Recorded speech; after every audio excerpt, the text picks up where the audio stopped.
কিন্তু এই একখানা আসলে জয়ী হয়ে আমরা শাসক দল যেখানে তিনখানা আসলে জয়ী হয়েছে, আমরা পিস অ্যান্ড ট্রাঙ্কুইলিটি বজায় রাখার জন্য আহ্বান জানাচ্ছি মানুষকে।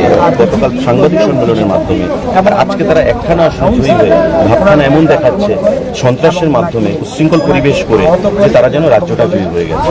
আমাদের শিল্পী সেন সরকার কর্পোরেটর, ওনার বাড়িতে আক্রমণ হয়েছে, ওনার মেয়েকে মারধর করা হয়েছে, ওনাকে মারধর করা হয়েছে, বিশাল যুব মোর্চার কর্মী তার উপর আক্রমণ হয়েছে, তার মাথায় 12টা সেলাই লেগেছে, ইট পাক্কেল দিয়ে সেখানে আক্রমণ করা হচ্ছে। ভাবখানা এমন তারা রাজ্যে জয়ী হয়ে গেছে।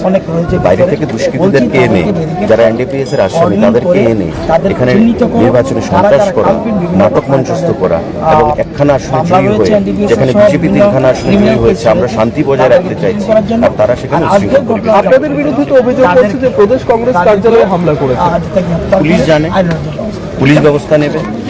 সহকর্মী মার খেয়েছে তার জন্য সবাই ছুটে এসছে, সেটাকে যেন হামলা হিসেবে চিহ্নিত করা হয়। তবে কর্পোরেটরের বাড়ির উপর হামলা হবে এটা আমাদের মেনে নিতে হবে। একটা ইলেক্টেড কর্পোরেটর, তার বাড়িতে হামলা হয়েছে, ওনার মেয়ের উপর আক্রমণ হয়েছে, সেটাকে আমার মেনে নিতে হবে। যুব মোর্চার কর্মীর উপর 12টা যে সেলাই লেগেছে তার সেটা আমাদের মেনে নিতে হবে। প্রতিবাদ করা যাবে না।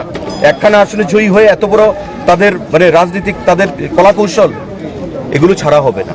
এবং আগামী দিনে মানুষকে সঙ্গে নিয়ে মানুষ তাদের রায় দিয়ে দিয়েছেন, লজ্জা থাকা উচিত। জমানত বাজেয়াপ্ত হয়েছে কংগ্রেসের প্রতিটি আসলে, শুধু 6 আগরতলা ছাড়া। আর কমিউনিস্টের ভোট নিয়ে 6 আগরতলায় নাটক মঞ্চস্থ করে জয়ী হয়েছেন তাদের প্রার্থী। লজ্জা থাকা উচিত। এখন দেউলিয়া হয়ে গেছে। থানায় গিয়ে কার সঙ্গে কথা হলো? আমরা এসপি ওয়েস্ট রয়েছেন, ওসি সাহেব ছিলেন। আমরা দাবি জানিয়েছি, মাননীয় মন্ত্রী এখানে রতনবাবু আছেন, মাননীয় মুখ্যমন্ত্রী এবং প্রাক্তন মুখ্যমন্ত্রী আমাদেরকে পাঠিয়েছেন যাতে ল অ্যান্ড অর্ডার কোনো অবস্থাতেই অ্যাগ্রাভেট না করে, ল অ্যান্ড অর্ডার জন্য আমরা কন্ট্রোলে রাখতে পারি। এবং আমরা শাসক দল, তাই আমরা এখানে কথা বলেছি এবং দাবি জানিয়েছি যারা এই ঘটনার সঙ্গে যুক্ত তাদেরকে অবিলম্বে গ্রেপ্তার করে আইনানুগ ব্যবস্থা নেওয়ার জন্য পুলিশ আমাদেরকে আশ্বস্ত করেছেন যে প্রয়োজনীয় পদক্ষেপ তারা গ্রহণ করবে। স্যার, আপনাদের কতজন আহত হয়েছে?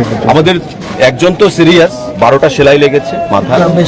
আমাদের শিল্পী সেনও আহত হয়েছেন, তার ওনার মেয়ে আহত হয়েছেন। ওনার স্বামী যিনি গত 1 বছর আগে মারা গেছেন, আগামীকালকে ওনার শ্রাদ্ধ আমাদের হিন্দু ধর্ম অনুযায়ী। তার জন্য উনি প্রস্তুতি নিচ্ছিলেন, গিয়ে হামলা চালিয়ে দিল, ওনার মেয়েকে মারধর করলো। তো একটা আপনি ভাবতে পারেন যে একটা আসনে জয়ী হয়ে একটা উপনির্বাচনে আমরা মানুষের জন্য কাজ করতে ভাবছি, আজকে তারা বলছে তারা জয়ী হয়েছে।